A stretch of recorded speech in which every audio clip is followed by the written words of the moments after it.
Good morning, everybody.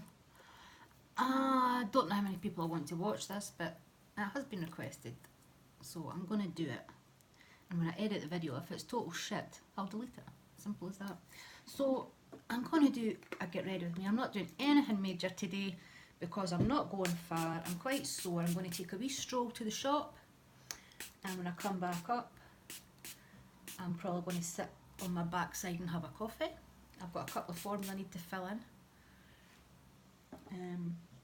I'm just spraying my sponge. I've already done skincare, which in the morning consists of a swipe over with micellar water and cotton wool, and depending on how my skin is, it's usually this. The drink cup. It's a 10-minute mask, but I'll leave it on. When you've got older skin, you need the moisture, so the lighting's not very good, is it? So I'm going to use this as usual, and I'm just going to put a wee bit on a brush. In fact, I'm going to use fingers today. It's absolutely pissing it down here today, so I won't be going very far, I don't think. Sit in the house with the animals, maybe do a wee bit of chores, folding, washing, such like. But that'll be about it. So, some of you have asked about fibro. Now, I know it's quite a common illness nowadays, but I think that's just because doctors don't know what it really is, and they just group all these symptoms together in one wee club, and that's how we get diagnosed. I'm just going to go over this with the sponge just to blow up any excess, because I do have a greasy nose. So let's take off the excess there. Yeah, fibro. It's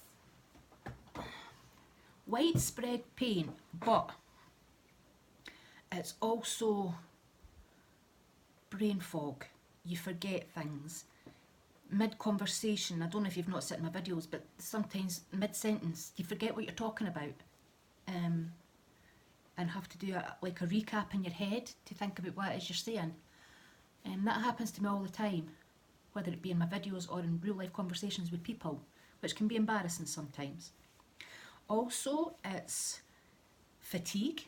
I was diagnosed with chronic fatigue syndrome as well, which means that sometimes I never know when it's going to come. I get the warning signs when I think, right, I need to sit down, I need to lie down, I'm going to fall asleep. And I just can't keep myself awake. It's awful, absolutely awful. But there's things that people don't even think about. For instance, like you get stomach problems.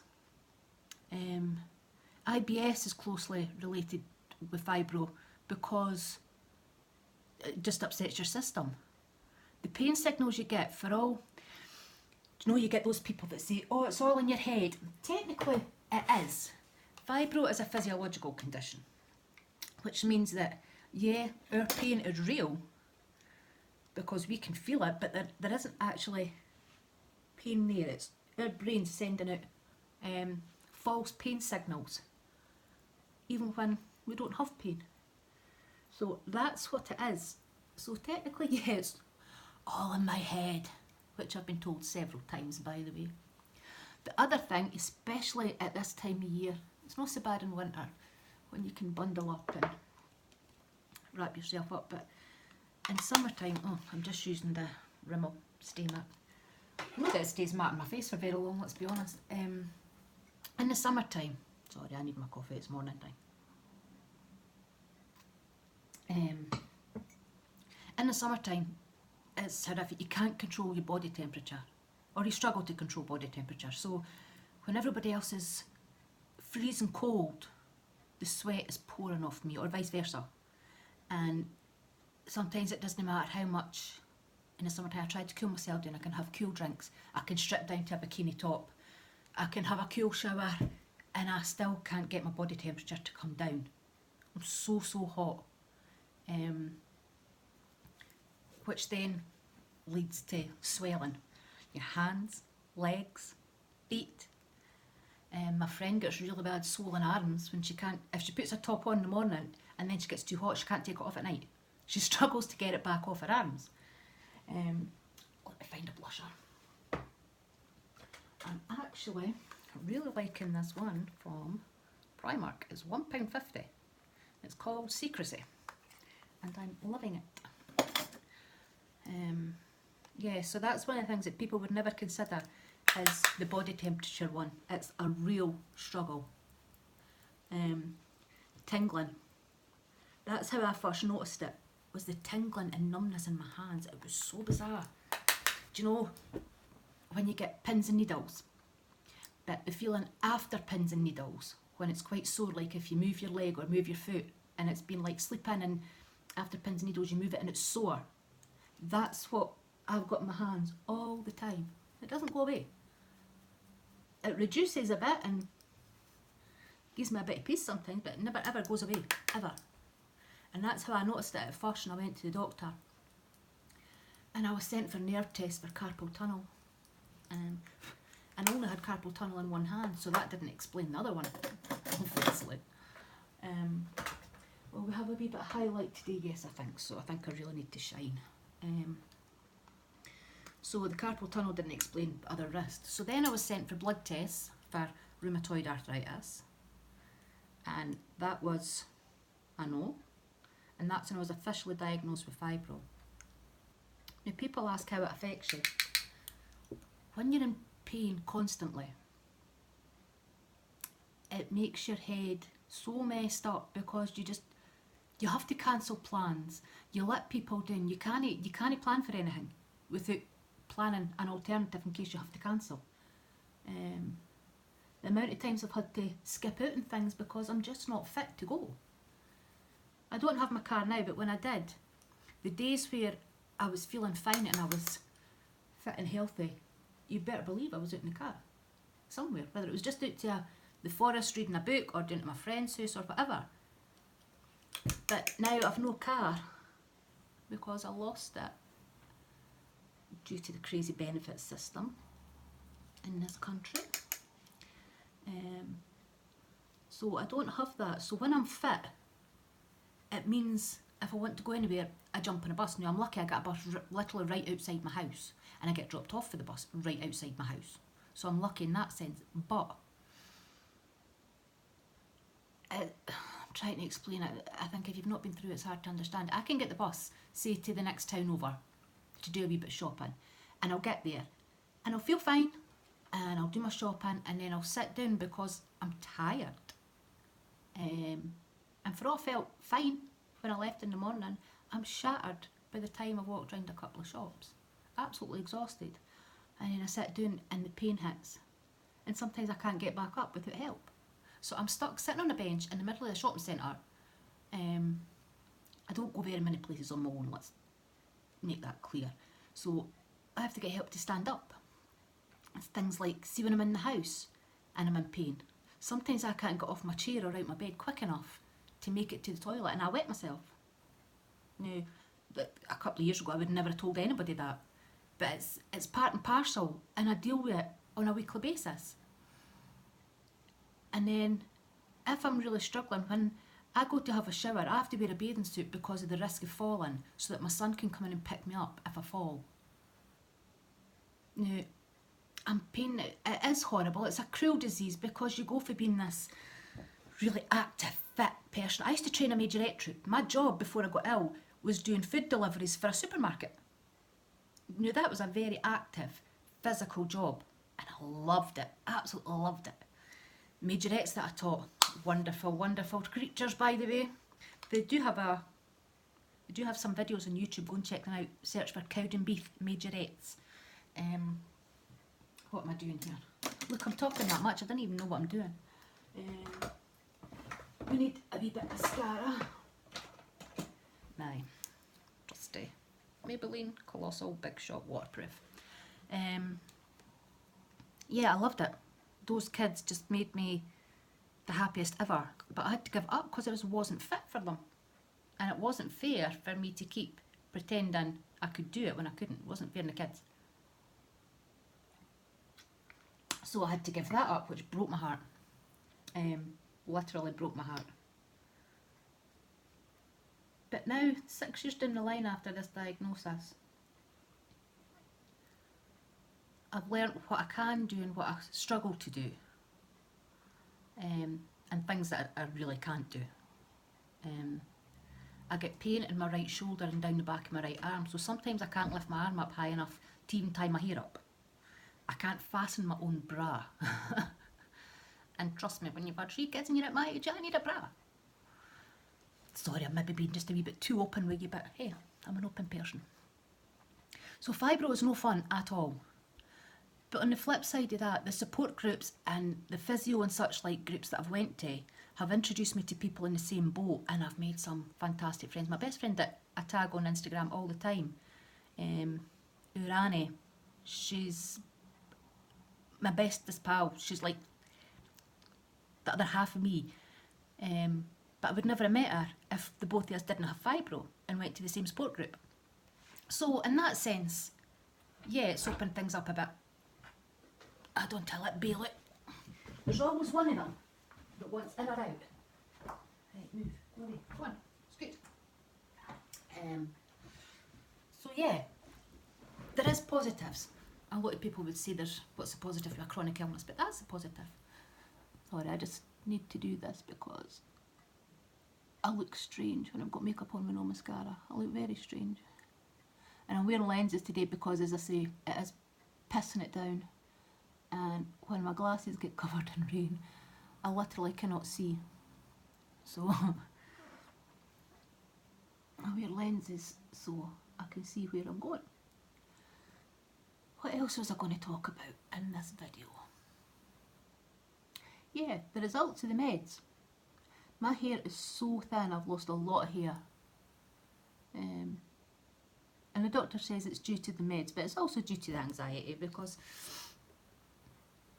the pain brings anxiety with it, in the sense that I get anxious about leaving the house because I'm scared I'm going to fall. The last 2 times I fell outside in a busy street, when I fell, I've wet myself both times. So I get anxiety about that. It terrifies me. And it's like, people didn't know this version of Faye.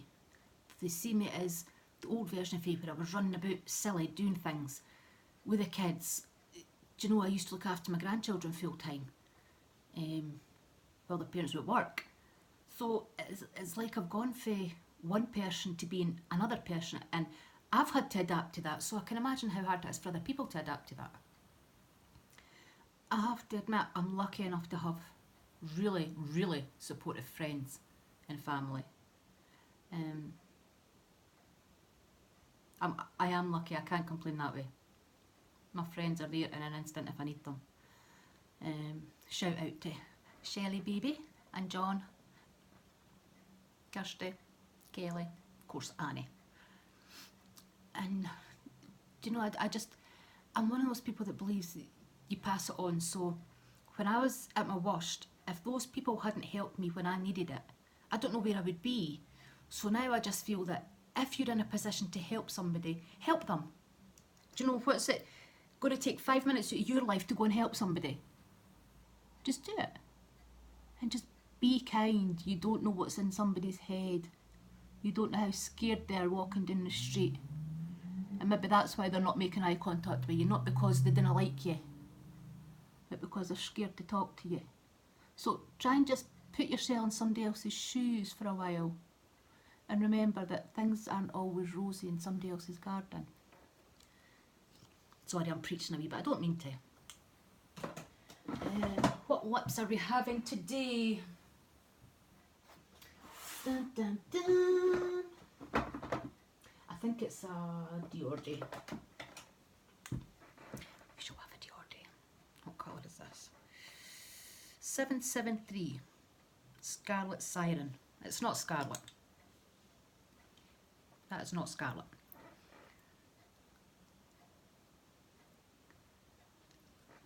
I have to be careful when I'm putting lipstick on, because you've probably noticed that the way I talk, my lips are extremely uneven. I've actually considered lip fillers, even though I said I would never do it, I've considered it. So when I'm putting any kind of lip product on, I need to be careful, because I just make myself look even more squint. I need a tissue. Please tell me I've got tissues left. Yes, I have. What else was I going to tell you? Basically, that's what I wanted to say, was to tell you about fibro and some of the ways it affects us. Not so much the obvious ways. Things like you lose your independence a wee bit. Sorry about the lighting, the sun keeps coming in and out the clouds. You lose a bit of independence. You lose a lot of independence. Like if I'm having the worst day, like my worst scenario ever, I can't even get out of bed in any less time than something like 4 or 5 minutes. Yeah, I'm lucky enough the local authority has helped me a lot. I've got a lot of aids around my house. So I'm quite lucky.